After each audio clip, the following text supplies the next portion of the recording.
Aujourd'hui il fait chaud, et quand il fait chaud, rien de mieux qu'une bonne petite glace. Bon, vous me direz, les Russes, eux, adorent manger des glaces en plein hiver, mais ça c'est autre chose. Et quand on parle de glace, on ne peut pas passer à côté de la Häagen-Dazs. Si, demandez à 10 personnes autour de vous de citer 3 noms de glace, et vous verrez qu'ils vont vous sortir systématiquement le mot Häagen-Dazs. Essayez, vous allez voir, c'est une toute petite étude de marché qui montre bien à quel point la marque a réussi à devenir un sommet parmi les glaciers et à quel point elle est entrée dans nos imaginaires lorsqu'on parle de glace. Et si vous redemandez ce que cela signifie, eh bien alors là, ce sera le grand silence. On dit que la marque Häagen-Dazs est d'origine danoise, mais demandez à un Danois ce que ça veut dire Häagen-Dazs et il vous dira qu'il ne sait pas ce que signifie ce baratin. Oui, je ne vais pas passer par 10 000 chemins pour vous le dire, Häagen-Dazs ne signifie rien, et dans aucune langue. C'est vraiment un nom de marque qui ne signifie rien de spécial, et c'est en fait assez rare qu'il n'ait pas de sens à proprement parler dans le nom des marques. En général, ce sont des abréviations ou des mots qui signifient quelque chose dans une autre langue, enfin ça a quand même un peu de sens. Mais là, Häagen-Dazs a plutôt un sens phonétique, c'est-à-dire que quand on voit le nom de la marque d'emblée, on se dit qu'on a affaire à une marque d'origine scandinave. Eh bien c'est tout le sujet de cette vidéo car ce ne sont pas des Danois qui ont inventé la marque et vous allez voir que c'est une astuce marketing. En fait, le créateur derrière Häagen-Dazs est un immigré juif polonais venu s'installer aux États-Unis du nom de Ruben Matus. En arrivant de son nouveau pays, pendant la Deuxième Guerre mondiale, il commence sa carrière dans la confection de glace avec sa femme Rose. Son affaire toute artisanale marche plutôt bien. Mais dans les années 50, de multiples glaciers ouvrent et la concurrence devient alors de plus en plus dure à gérer. Et oui, ça devient plus qu'un phénomène de mode, les gens et les enfants en particulier apprécient la glace. Ruben Matus décide donc de changer sa position. Il décide de taper dans le haut de gamme.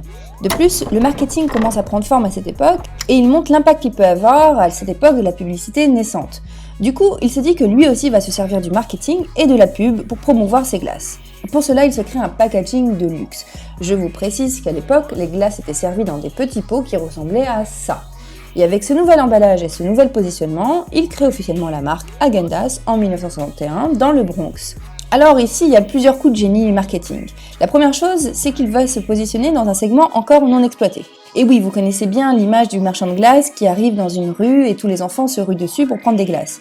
Eh bien oui, j'imagine que vous avez certainement dû en voir dans des films américains en tous les cas. C'est très typique du pays.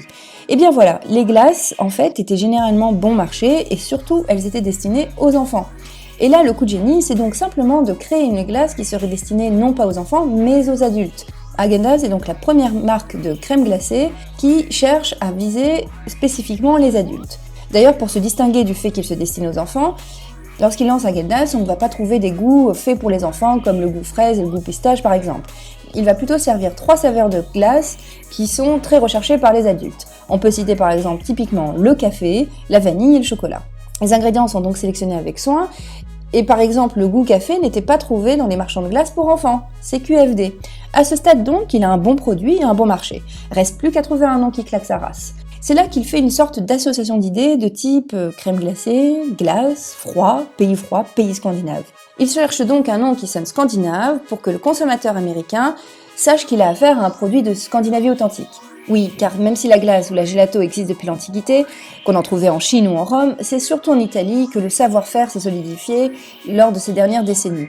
Cela dit, dans l'imaginaire américain à cette époque, la crème glacée était fondamentalement liée et idéalement liée au pays froid, ce que l'on peut comprendre aisément.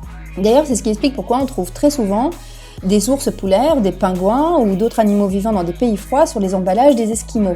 Et là, je fais justement une belle parenthèse pour vous rappeler que Esquimaux est d'ailleurs une marque de commerce de glace. Il s'agit d'une crème glacée enrobée de chocolat, comme vous le savez, montée sur un bâtonnet. Eh bien, ce concept a été inventé en 1919 par l'américain Christian K. Nelson, qui était un immigrant danois. Cela fait un tabac aux États-Unis, cela a clairement contribué à associer le Danemark comme un pays lié aux crèmes glacées. Et pour revenir à notre cher inventeur de la Häagen-Dazs, il va donc trouver un nom qui inspire la qualité et le voyage, en choisissant un nom qui se voudrait danois. Et c'est comme ça qu'il choisit le mot Häagen-Dazs. Il a expliqué dans des interviews postérieures qu'il cherchait précisément un nom qui sonne froid et clair, qui fasse luxueux et danois, et qui évoque les pays du Nord et leur fabrication artisanale de la crème glacée. Il poussera même le vice en mettant sur ses emballages la carte du Danemark au départ. Et oui, malin le mec. Donc voilà, le nom Häagen-Dazs n'appartient pas à une langue scandinave, ni à aucune langue d'ailleurs. Il ne veut strictement rien dire, et n'a absolument aucun sens. Cela reste dans l'histoire des marques et du marketing une très bonne leçon. C'est un très bel exemple de bon sens marketing. Un peu comme si une personne voulait lancer une nouvelle marque de luxe de montres et se déclarer provenir de Suisse. La crédibilité, c'est en effet un point essentiel dans l'identité d'une marque, et notre cher Mathus l'a très bien compris. Et je dois quand même ajouter quelque chose par rapport à ce nom danois. Il y a en effet une version de l'histoire qui dit qu'en fait, il n'aurait pas choisi ce nom d'origine danoise uniquement pour le marketing ou pour faire comme le type de l'Esquimau. En fait, comme je l'ai précisé plus haut, Mathus est d'origine juif polonais, et il a connu donc les sévices du Troisième Reich. On dit qu'en choisissant un emblème danois, cela aurait été pour rendre hommage aux résistants danois qui ont sauvé la vie de 7220 juifs qu'Hitler avait ordonné d'arrêter et d'expulser du Danemark. Ce serait donc en reconnaissance pour le courage et la bravoure danoise qu'il aurait choisi un nom danois.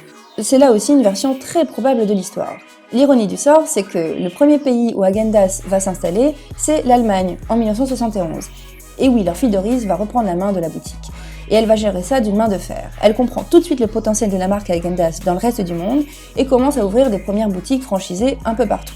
Ça commence donc en Allemagne avant de s'ouvrir à l'international comme au Japon et dans le reste de l'Europe. Et c'est surtout en 1980 et 90 que la franchise fait son apparition un peu partout dans le monde et même plusieurs dans la même ville. Il n'y a pas une grande capitale aujourd'hui où on ne peut pas se délecter d'une glace Häagen-Dazs. Et aujourd'hui, comme vous le savez, elles sont vendues et produites sous les formes les plus diverses, et chacun peut y trouver pour son compte. Voilà donc l'histoire d'Häagen-Dazs, qui reste une très bonne leçon marketing, une belle leçon de comment choisir son identité sonore et visuelle, et son logo, et comment cela peut avoir un impact relativement fou sur ses produits et sur la vente qu'on va en faire. Voilà donc pour cette vidéo, je vous dis à bientôt pour une prochaine vidéo, peut-être sur la glace ou peut-être sur autre chose. N'hésitez pas à me dire si vous avez des suggestions, je suis à votre écoute.